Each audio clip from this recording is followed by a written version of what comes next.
Yes, hello. Nami karon sa water source. Kauban ang amo ang engineer. Engineer Albino. Ang atong project manager si Michael na diri karon. Nagtapok mi karon diri. Okay. Atong sik na ang banggitan. Banggitan nga kuan. Atong mga kauban sa buhat nani Banggitan ka tapulan. So kita pulan. Okay, ang ato ang muse na dinhi. Okay, yes. Attendance. I-video isto sa dia. Ay, sos, gatem. Dito.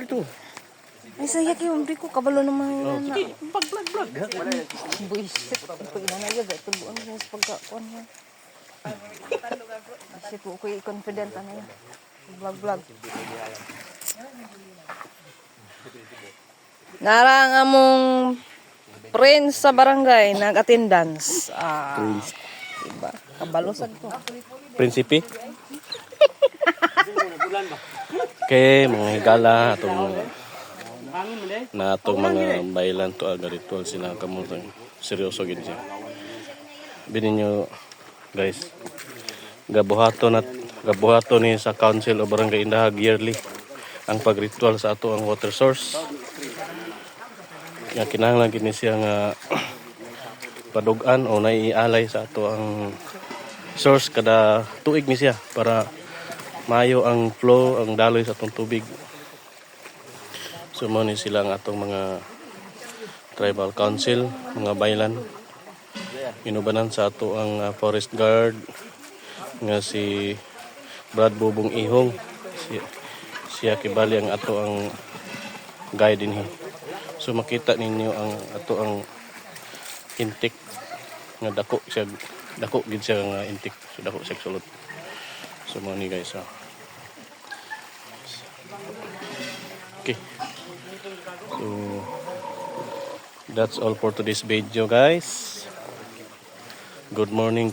Atong mga gwapa nga mga kauban sa buhat. Ay atong gwapo sad nga atong driver. Mao ni ato ang mga kauban.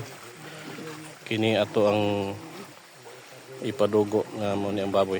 So di na ito ipakita na. Okay. O ni ang taga Vietnam nga gikan sa kuan Tagwanaw. Taga Vietnam ni siya guys.